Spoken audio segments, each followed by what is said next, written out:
Hello, welcome to this weekend's AgostoAllElite Podcast on this beautiful Saturday. Alright, let's get to start with Dynamite. And then secondly, we will do a review of spoilers on Rampage, then we'll review ROH, and then we'll do the wrestling news and hot takes. Let's start with Dynamite. Let's go to it. Alright, let's start the show. So basically, from last week, there was a shocking revival. Beatdown starts 2 weeks ago. So Jay White returned to Source Circle Wednesday night on Dynamite, the Battle Commander. For IW champ, WGP champ debut match for company headline broadcast on the latest chat, the rivalry between Wardlow, Powerhouse, Hobbs over the championship. The Elite dressed the fans, followed back the BCC. And we found out what segments done. Big was the Silence the Outcast, their hometown. We get the recap of the Dynamite at Pearson Event Center. Let's start with Dynamite recap at the Pearson Event Center, Pittsburgh. Alright, the pillars of AEW kickoff Dynamite. The pillars of AEW collided at top show. Jeff Perry, Darby Guevara opened the show apart in-ring promo segment. Again, insults at each other that touched retention between them. The entire feud seemed built around who should hardest. Personal insults, song quality zingers gave way to AEW World Champion MJF interrupting, revealing a tournament involving 3 potential challengers. Allen was randomly selected to join by, while Guevara Perry was announced for the main event. This was fine, but very much like a been there, done that segment, questionable booking, decided to boot. After all, everything is poised to set around the 4 pillars. Why break it up and go one challenger? Book the 4-way and let the young guys steal the show. You know what I'm saying? So yeah, you should book the 4-way. Simple as that. I know MJF should face Darby Allin, but I want to see the 4-way. You know. So basically, tell us all this. Let's what they said. So it says, "Say of all pillars, I know you longest, all enough. I like you the most." Allen told Guevara. Apparently, Allen told Perry, claiming he was handpicked part of the California Clique. Clay and Jungle Boy work less hard than anyone else. And then Perry said, "You only here because you didn't make it a skateboarder." That's Perry's response. Then Guevara talked shit to Perry and Jeff by calling them Golden Boys of AEW. They talk about winning the TNT title. So Guevara talking shit to Allen. So basically, he talks about that is this. Good thing, I don't care what you think. Give you a think Britt Baker is talented. MJF talked to Pittsburgh crowd about their hometown star. That was an MJF quote. Moving on, we got Hayter, Baker versus Storm and Rooney Soho. Baker returned their hometown team when AEW World Champ Hayter would defeat the Outcasts. Soho towards Storm Knight's first action. The Bay faces uppercut interface with surveilling side. The heels isolate Hayter. Potential injuries suffered by the title holder scored a win when Baker tapped Soho with the lockjaw. The match was action-packed. The crowd was red hot for the doctor. There was an argument made to be that the Outcasts really should have lost, and there was more heat to be in beating them. Hammertown is splitting hairs. Hair being taken out in the arena, missing on a post-match celebration. Baker was suspicious and one hoped she did not legitimately hold her shoulder in the steel stair spot. So basically, Baker Hayter defeated Soho's Storm. Well, yeah. There's more to this. Yeah, basically, there was moments like moments of wrestling is what it is. So backstage, Wardlow revealed that he has sought guys from Aaron Anderson for his match with Hobbs for later tonight. Yeah, basically, it's like Hobbs, and we're gonna get like Hobbs, Aaron Anderson, and his spirit gun. So more of that. Yeah. All right, the Elite finally finds a new ally. So the Elite hit the ring and addressed the fans. Pittsburgh, when we got to return to deal a beatdown to the Blackpool the BCC. Mega had a little setback of himself. The Bucks instead invited their rivals to fight them. Sneak attack by the heels. Heels failed to earn the upper hand despite stretch by the Brand Dancing, but they eventually round the babyface threatened to screwdriver attack on Mega. Down counts who had run away, covering moments earned. Returning Kanasta who joined the Mega and clearing the ring. Akashi helped even the odds. We have seen Elite recruit him in the past. At least makes sense he was involved. And then Mega will be his trusted right away, given how close knit the Elite are. Now I mentioned one of the questions about Callis' tensions. This clearly leading to a huge 8-man tag, a double nothing, especially Jackson can battle through his torn bicep injury. That was probably the right call. Something else the feud kills a step off. It's been somewhat thrilled to the point. So still the finale, the best race, great. I just have something resembling story on the serious spots, wings, not just Petter BCC beat down the title altogether. So yeah. Basically what you said, that Mega, basically what he says, I don't have much to say. Purposes being his invitation. The BBC, I want to see this ring. I want to sell this once for all, Mega. That's what Mega said. Then there's talked about talking about managers. You guys have already tied the first out of your mouth. I don't have much to say. That's pretty much what the segment was about. Here comes the TNT Championship. Wardlow versus Hobbs. The only person unaware of Hobbs' money is Tony Khan. There always ups and downs. Booker, the AEW president, has one consistent flaw: his inability to recognize Hobbs' star power potential, how to use it in a way that maximize it. Wednesday's TNT Championship rate ended after 41 days as Wardlow became interference with Harley Cameron, keeping Marshall captured the title as cleanly and definitely as possible. Hobbs was never really a champion. Harley benefited from a brief run, making matters worse. The fact that he was cast aside in favor of the returning Luchasaurus after the match. An incredible talent look present on the top star. Hobbs removed by creative force AEW. If couldn't care for more and more, it's difficult to build him when the time comes to elevate him to the card. Wardlow winning the time would mean more for booking behind either two runs. As Luchasaurus goes, Luchasaurus just to beat him would seem to be a wrong call, my opinion. So Wardlow beat Hobbs. So Pearson now carrying out part of a heel group toward the QT Marshall Company Hobbs to the ring. RS joined Wardlow ringside. Karen strapped the referee. Marshall laid out Wardlow. Hobbs only earned a 2 count. So basically, and the Warrior delivered cost the Powerbomb, scored a win towards the TNT champion. And after that, Christian Cage started erupted celebrations. Yeah, steady tell interest rate, but that was the masked big man the next for a title opportunity. So yeah, we have Commander versus Jay White. The jaw-dropping offensive Commander was on display as he battled the new position, Jay White. It was the former IW champion heavyweight shooter. It's a great pressure by scoring a win over his opponent. A post-match brawl between Serious gateway to Rick starts hitting the ring, clear the heels out. Revenge following beatdown left them line 2 weeks later. The match was very good. Babyface, it was such a schedule every day proceeded. The spirit story was necessary to develop. Spirit to get pressure revenge. Made sense. So it leads to a tag team match in the coming weeks or a double nothing. The money will be seen in stars for the weight. But it's given it developed so as it should. But later a little as it seems. So yeah. Some moments Sean Spears was watching the match.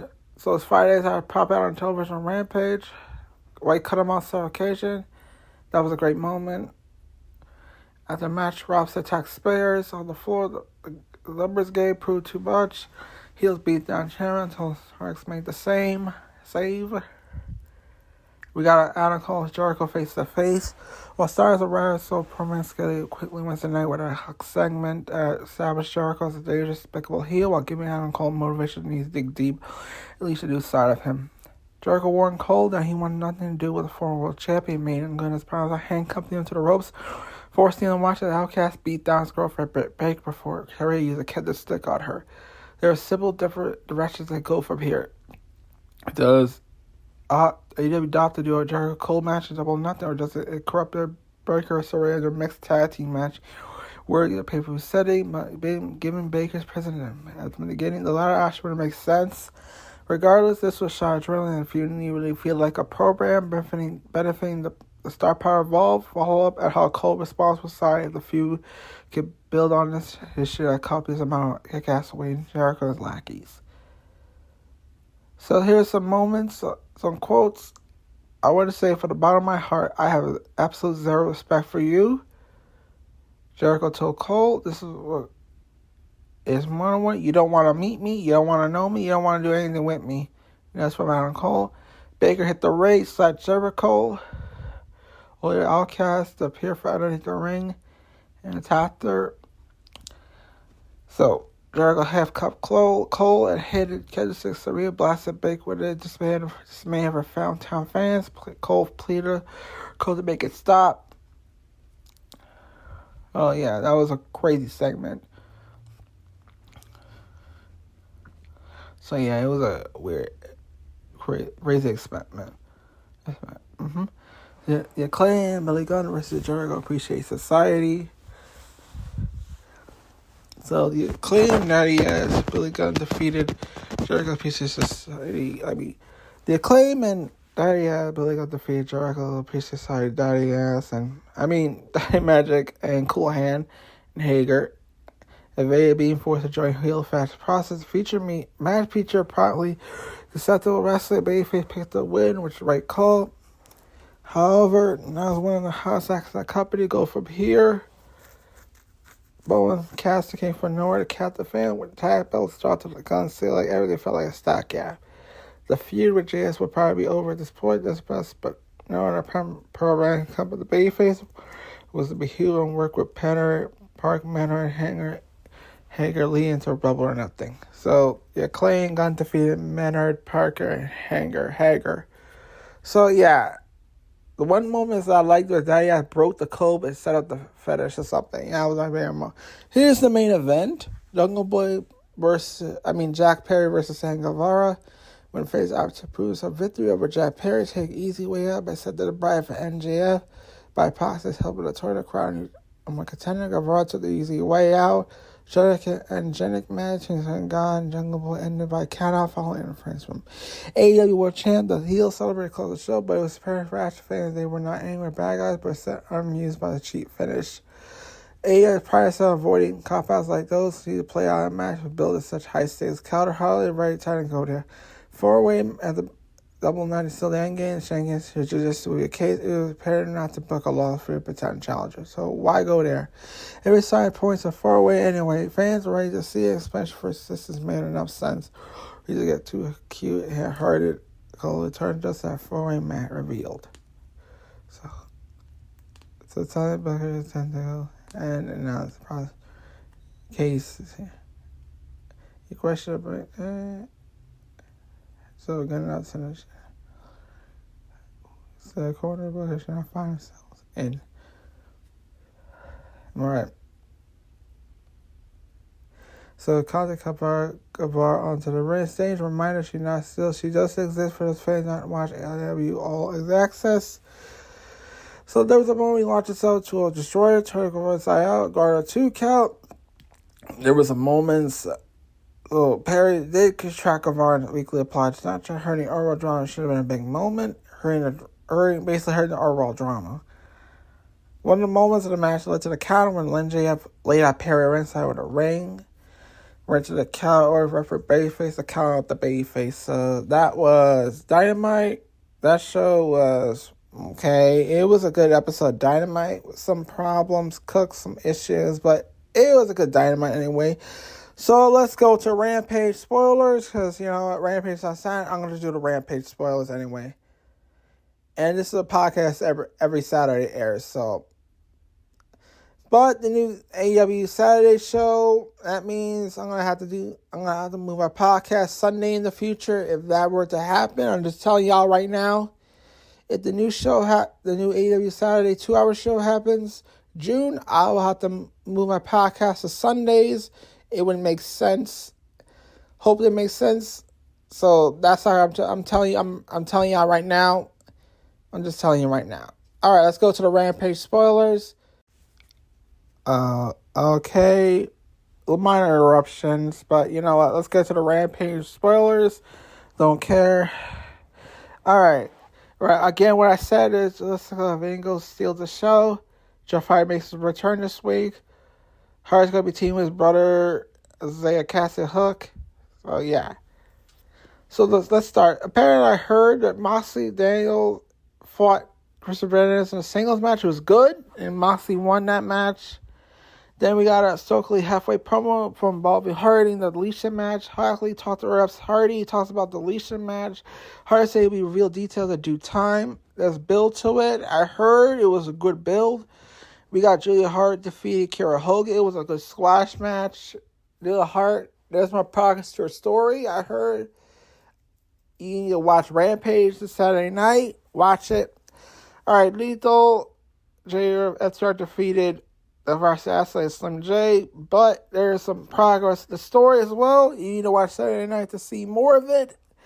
We got Jade Cargill Speaks for next week's Dynamite match for the TBS Championship. There's more to this. Meets the eye. So, yeah.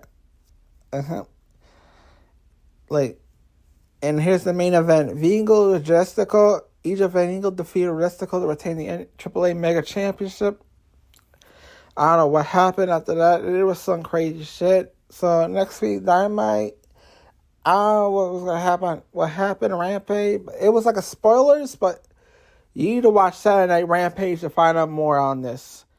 So that was my review on the Rampage spoilers. I will get to ROH about now. Alright, let's get to the Ring of Honor recap now.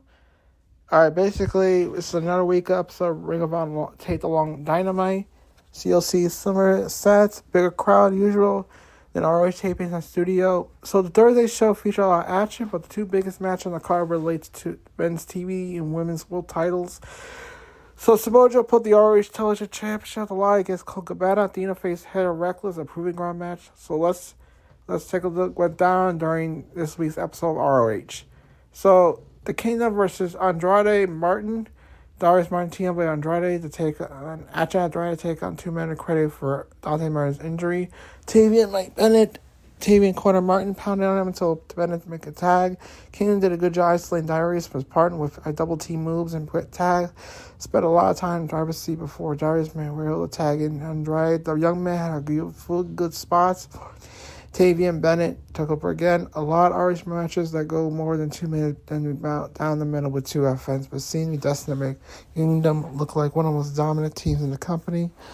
A high fire has some good moments, but they only have control for the fracture of the match. This was a decent performance from all 4 guys. The thing that was especially exciting to see was how well Darius and Andre meshed together. They have similar styles, they complement each other well. Thanks to the stretch of Maria and Team and Bennett were able to hit the Proton Pack for the win. The winner's Kingdom. So what I saw was that it was cool they turned build at the top flights of Darius Martin instead of showing his name. So that's cool. And the way Darius bridged out a pin seat far less effective than a regular kickout. Andrade had a perfect textbook moonsault. He needs to put something on it and make it his own. So now we go to Willow Nightingale versus Robin Renegade. So Renegade, Nightingale met for a singles match this week. They started with a basic lockup before Nightingale knocked her down with a shoulder tackle. The Renegade's been making more appearances in AEW RH recently. This week got a real entrance instead of just magically showing up in the ring. Robin made the mistake of slapping Willow in the face, paid for it when the Powerhouse started fighting back with some of her shots. Robin picked out up a big spine buster, traded place with her sister, Shalane. Ref knew what happened. Distraction was long enough to allow Robin his super kick.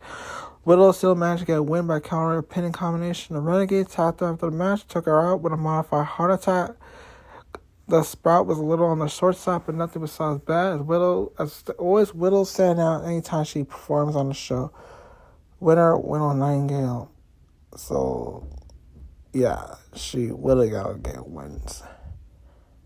So, Coleman and Record America for Willow will never get old. So, Willow's double hand chop almost misses mark. It's odd to see like such an easy move to do feet away. Robin hit a chop that had some snap into it, so this slap across the face hit him a moment later. So, yeah. We got Lance Archer versus Josh C. Brian Cage versus Jay Jet as well. So, Lance Archer was scheduled to face JC, but he made his entrance and already started attacking his opponent. He beat Josh C. all the way to the ring. Archer refused to hand it out code of honor. Josh C. was able to get a couple strikes for Archer, absolutely obliterated him to score an amazing win. We see entrances longer than this, so Lance Archer won. Brian Cage fully appeared to the code of honor when he shook Joe Jet's hand for the match. Seems like he found fit and didn't even have to act like heel. This ended up being more than just a glorified squash match. Jet had a chance to hit a couple of nice moves before the machine started taking him apart. So yeah, Cage gave more offense than expected in the match, which probably should have bulldozed over his opponent, but seeing a competitive fight is never going to be a bad thing. It's not going to always make sense, but it'll never be unwelcome. The win went to Cage, but Jed impressed a lot of people with some performance. So, winner Brian Cage. Brian Cage won. Noble Moments observation. So, honestly, Archer isn't the biggest guy in the RH, but the way he carries himself makes him one of the most intimidating. You can't fake the kind of persona he has. Prince Nana does a great job being president and ringside while distracting what happened in the ring. Jet has great athleticism and good look. He not be a top star for RH or AEW, but he could be a decent hand. Yeah, decent hand. So we got Athena versus Heather Reckless. A competitor by the name Heather Rex had a big chance to prove herself this week when she faced Athena. She women's title, proving around match if she won, she would have earned a shot at the belt. Athena had a rare height advantage over her opponent. She tried big time Reckless at first. Backfire, she was forced to roll out of the ring and regroup. Athena caught Reckless coming on paper and slammed into the side of the apron as barricaded as hard as she could. So powerbombs, Athena scored a submission victory to continue her winning streak, and this was exactly what it needed to be. Reckless looked good, but Athena still looked dominant. So Athena won. Yeah, Athena won. She looked dominant. So Reckless has some appearance on AEW Dark Elevation. She had a lot of potential, good, remarkable look. Put her like Reckless is valuable because she gives most opponents a chance. She looks like a powerhouse. The way Reckless braced her neck and those powerbombs is smart because Athena really whipped her at the mat. So yeah. Lee Johnson, Cole Carter versus Dark Order. Dark Order was represented this week when Reynolds and Silver took on Cole Carter, Jay Johnson, formerly of the Factory. Silver and Johnson started for the team, had lots of clean maneuvers that gave Silver up ahead. Carter and Johnson were snap jobs in the bout, but a massive offense belonged to the Dark Order. Reynolds had to fire out the car at one point, but brought Silver in back, and he was all over the opponents. It was a solid match, showing how both teams have built up their chemistry and duels. Silver Reynolds got the win with a nice double team combination. The winner's Dark Order. Why? Honestly, here's my observation. Why Johnson got involved in the QT stuff? It's weird that Factory scene out of nowhere. Reynolds Silver has some of the best hot. This is all the AEW, so I should have run it with a tag belt, even if it was brief. Silver Reynolds had a great finisher. So yeah. Penta Alexander Mito versus Nick Colorado. Former Factory Association matches. We hung on one road tag team belts. Penta Alexander Mito. They started taunting each other with some hand signs, but Penta eventually decided to get a kick to get the action going. Kamara hasn't had a chance to wrestle outside of Dark Elevation, so it's nice to see him finally look like a dominant powerhouse instead of another enforcer. Despite the counter back and forth match, Penta's career victory he shook Kara's hand in sign of respect. Winner Penta says Mito. So it's like Cliff Penta had been allowed Parker out that black outfit. Kamara pulled a trigger on Wrestle Remote play by throwing his teeth back as opponent. Kamara was quicker when you expected his size. He's a good base for high flies too.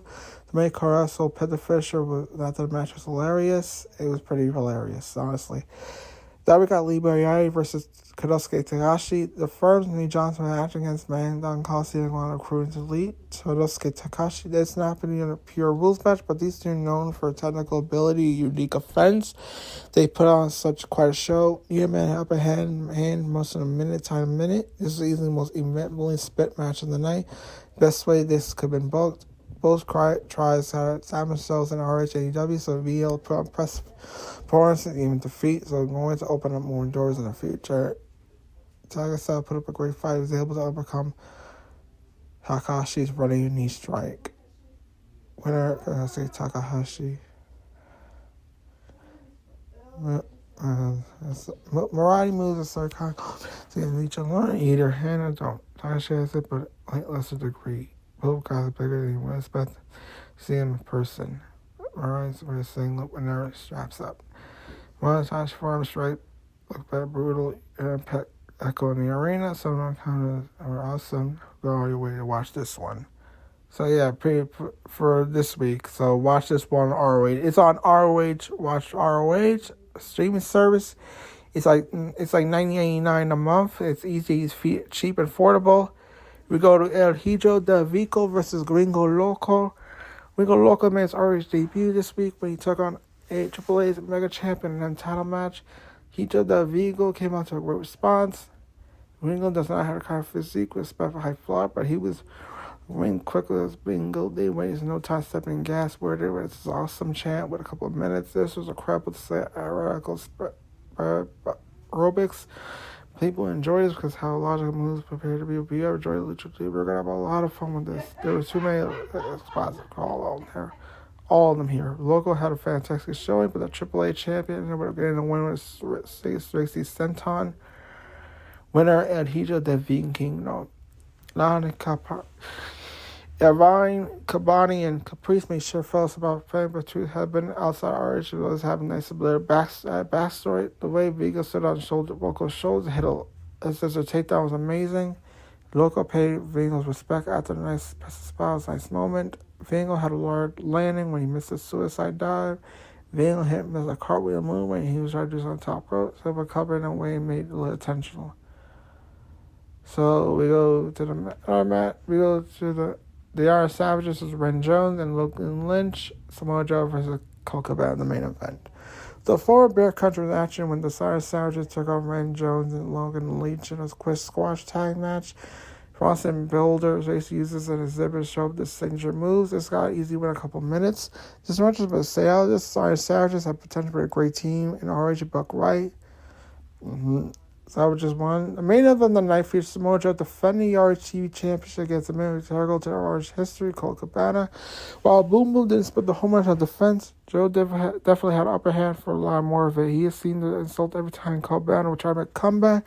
Both the men were veterans who are strange to one another. For sure, come no surprise. We put up a good match for a flow. Easy to flow as blocking the moonsault on the knees. Samoa Joe will make Cabana top out with a smoke Killer Clutch to end the show. So here to talk about the moments. So Boulder is literally hilarious from that squash tag match. Cabana's from not afraid to shake Joe's hand was a nice touch. So Cabana is a Chicago native, so he had quite a few fans and a quirky crowd. And honestly, this was a good ROH. It was pretty nice ROH. So yeah, it was pretty nice. So let's now go to the wrestling news. Let's get to the wrestling news now. All right, let's start wrestling news. Fred Prinze Jr. claims AEW gives talent a real shot. You can't mess one up in WWE. He talks about. According to Prinze Jr., one thing AEW does better than WWE is basically like points of discussion, cargoes, custom Christian wrestling. Basically they'll give you a constant push. But in WWE, they won't give you a shot. If you fuck this up, you're done. That's what he was Freddie was talking about. Basically, what he says about that Vince will give you one chance. You fuck it up, that's it.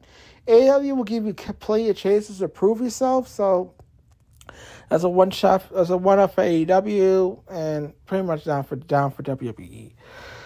And that was that news. Let's go to Jeff Hart's tops last week's YouTube views for AEW WWE. So a synopsis from the report that Hardy's return to April 12th of Dynamite was the most viewed video on the company's YouTube channel, coming with double of views, second most video.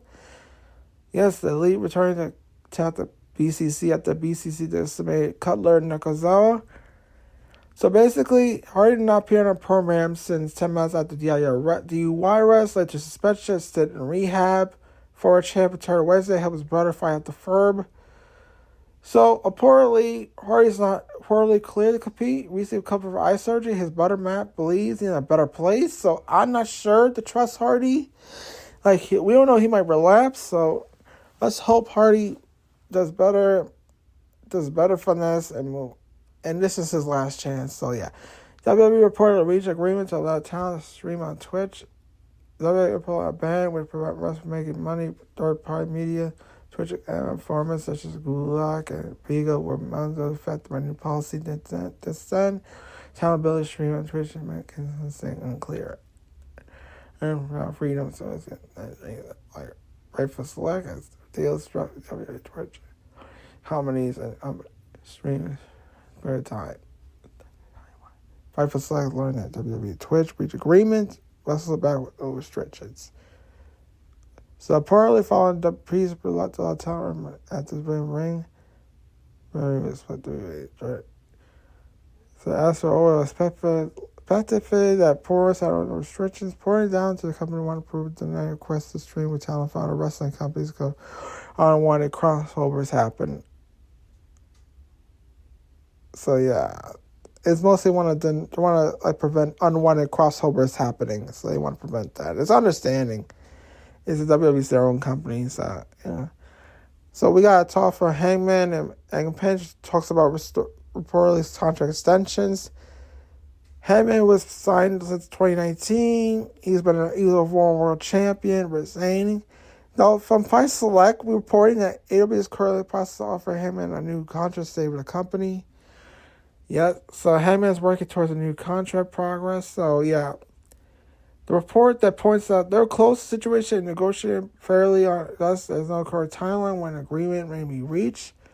Interestingly, Page serves representative of Bucks and Mega with all some of the negotiated AgostoAllElite. When in fact these negotiations with this pending return Punk, this will be a integral part for the company. So it's good for Hangman. So CM Punk has probably been told not to have any kind of Young Bucks who hasn't made an attempt to apology. Reports come out suggest that Punk will return in the year. Writing appears as June 17th likely date for the 44 return to the company. Year the new Saturday. This has been rumors. This was a brand slate with an AEW should necessary. Punk to work different dates on members of the roster. If it confirmed, on note, May will be integrity with backstage dynamics. We like once Punk rejoins the locker room. When it comes to Elite, also emerged among his 100% suspension companies last September. So Meltzer talks about the fact that Punk has not apologized and there was no tension to Bunks and Omega. We don't know. So this is from Meltzer. Take it with a grain of salt. So yeah. It's more Meltzer. We don't know whether to trust Meltzer or not. So yeah. CM Punk's AEW return report is scheduled for June 17th Saturday show. So CM Punk's AEW return date was revealed since 7 months since Punk's image comments are all out. It's gonna access education, the Elite. Check out boys like that shit. Company follows the actions September 4, but can't return. Oh wait, and now they're in the things important board. That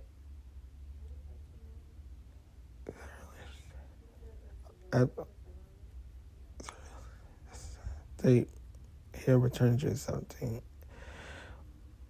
I'm a side show. And now, I'm saying something show.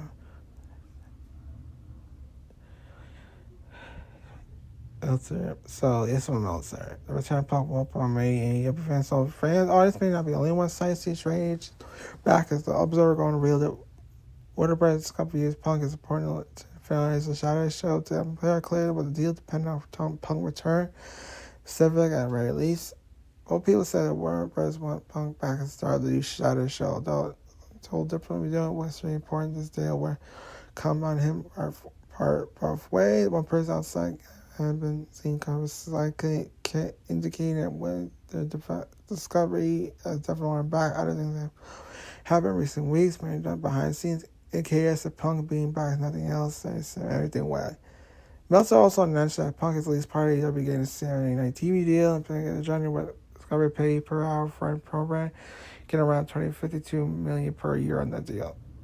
The relevant from a business point, he says about that AEW gets only whatever Discovery pays for running per show. Punk is at least a part of the game deal. I say Punk deal is something I had to make, but it's a deal every single point history I had to try to make.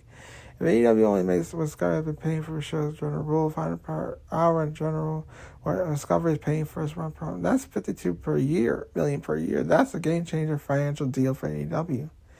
While Punk will return remains seen when it ruins AEW's split deal or potentially come into play depending on its dynamics with the locker room. So yeah.